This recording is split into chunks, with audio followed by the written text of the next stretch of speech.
সময়ৰ পৰিৱৰ্তনৰ যাত্ৰা এই বাহনখনেৰে আগবাঢ়িছে গৌৰৱ গগৈ বটদ্ৰৱা থানলৈ। তাৰ পিছৰখিনি চাই থাকিব।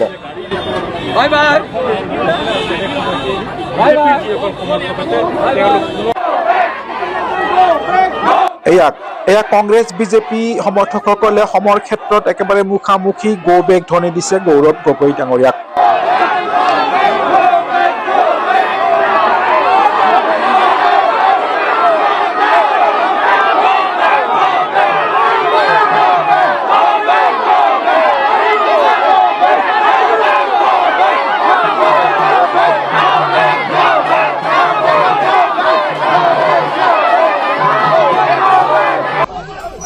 এয়া যুদ্ধক্ষেত্ৰলৈ পৰিৱৰ্তন হ'ল এই ঠাইখিনি বটদ্ৰৱা থানৰ ওচৰত।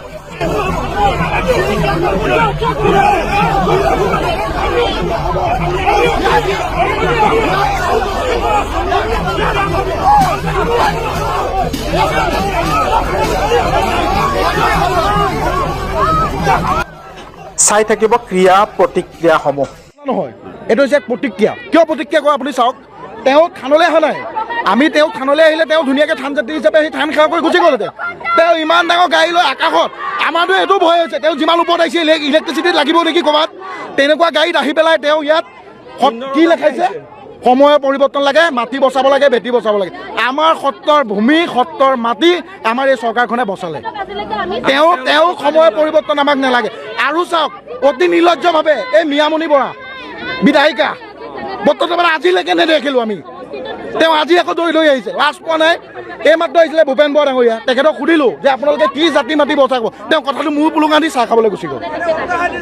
তেওঁলোকে নিজৰ শ্লোগান, তেওঁলোকৰ নিজৰ দলতে চাগে ঠিক নাই যে শ্লোগানটো লৈ এই উত্তৰ দিয়া নাই, তেওঁ পলাই গ'ল, আপোনালোকৰ ফ্ৰণ্টতে গুচি গ'ল। তেওঁক ক'লোঁ যে আপুনি কি জাতি কি মাটি বচাব, সেইটোতো উত্তৰটো দিয়ক ৰাইজক, নিদিলে। ৰামপুৰ কথা নুশুনিলে, তেওঁ আওকাণ কৰি গুচি গ'ল। সাহস নাই ন তেওঁলোকৰ।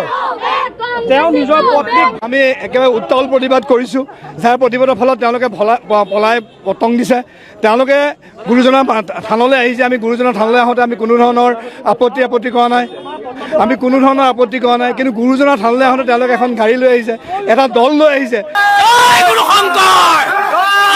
ৰাজনীতি আমি নকৰোঁ, থানক লৈ ৰাজনীতি বিজেপিয়ে কৰিছে।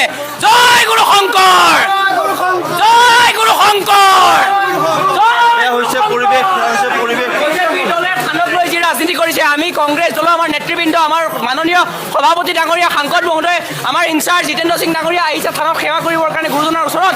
এই বিজেপি দলৰ নিকৃষ্ট ৰাজনীতি যি তেওঁলোকে থানত সোমাবৰ কাৰণে তেওঁলোকে বিজেপিৰ পতাকা লৈ আমাক বাধা প্ৰদান কৰিবৰ কাৰণে আহিছে। ইয়াতকৈ নিকৃষ্টতম ৰাজনীতি হ'ব নোৱাৰে। আৰু থানখনক লৈ যি ৰাজনীতি তেওঁলোকে কৰিব বিচাৰিছে, ইয়াক কোনো কাৰণত সহ্য কৰা নহ'ব। থানক লৈ আৰু গুৰুজনাক লৈ যাতে কোনো ধৰণৰ তেওঁলোকে ৰাজনীতি কৰিবলৈ চেষ্টা নকৰে আমি সকীয়াই দিছোঁ। আৰু থানৰ চৌহদত ৰাজনীতি হ'ব নোৱাৰে। জয় গুৰু শংকৰ। আহিছোঁ আৰু আমাক এতিয়া ইয়াতে অশান্তি দি আছে। ধৰ্মৰ নামত আমাক এনেকুৱা অত্যাচাৰ কৰিব নাপায়। আজি তেওঁলোকে ধৰ্মৰ নামত আমাক